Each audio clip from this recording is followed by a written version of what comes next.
the Republicans, meanwhile, are trying to direct that anger in exactly the wrong direction. They've decided, oh, good, we got anger.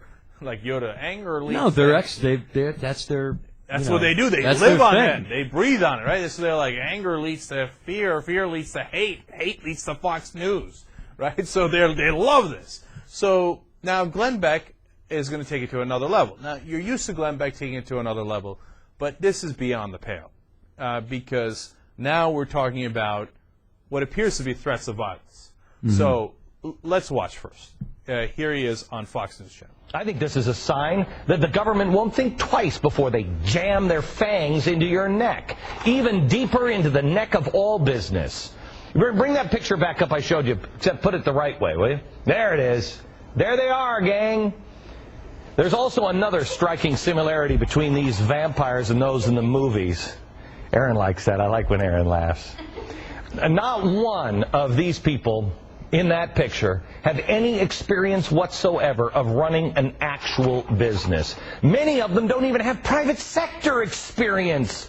You know, they're either professional politicians or, in the best case, and I use that term very lightly, they're lawyers. What's another name for lawyers? What is bloodsuckers.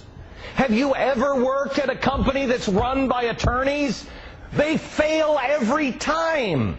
These bloodsucker and vampires are not going to be satisfied with just sucking the blood out of GM's top guy, the AIG executives, or any other business or business person. Their thirst for power and control is unquenchable. They will not stop. There's only two ways for this movie to end.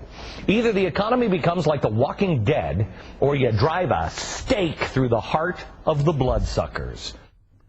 How is that not absolutely, positively fomenting violence?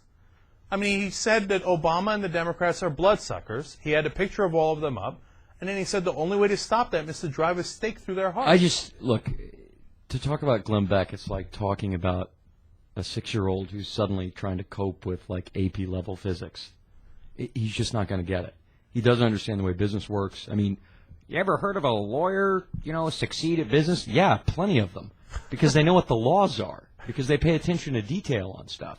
It makes no difference what somebody's educational background is unless they don't have one like Glenn Beck. I understand all of that, but this is too much. I mean, they have let this kid with ADD, who doesn't know what the hell he's talking about, who's getting more attention. The more attention he gets, the more he acts up. Yeah. The more he acts up, more attention he gets. But there's got to be an adult in the room. And what Fox News has done is they've just let him run loose here. Yeah, but and now he's talking about driving stakes to the hearts of people. That adult in the room is the average viewer. It's up to the adult in the room to turn the TV off or change the channel. But, Wes, there are crazy guys in the country. You're right. There's a lot of them, probably 2% of the population. And what he's doing is he's doing a show that gets those guys amped up. And they're like, yeah, they're bloodsuckers. And it's one thing to say, hey, they're robbing us. I say that every day. Because they are, right? It's another thing to say, hey, go drive a stake through their heart. I mean, it's not subtle. It's not code words.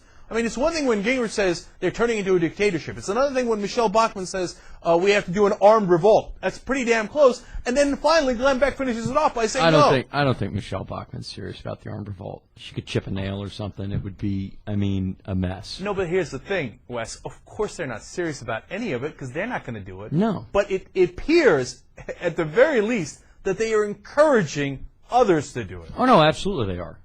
And that's not acceptable. It's imagine if any liberal had said anything similar about George W. Bush when he was commander-in-chief. If I got on Air America, back when we were on Air America, and I said, hey, listen, you know what we need to do is we need to drive a stake through the heart of George W. Bush, what would have happened? The world would have exploded. A lot more people would know your name. Because every single conservative host would be like, can you believe this? Arrest him! He's trying to get people to do violence against our commander-in-chief. Now, Beck says it. What will be the consequences? My guess is not a damn thing. Yeah, but he's appealing to the party of, anger and violence. So that's the language problem. They have to speak. But that's the problem. And then we get surprised when people act up.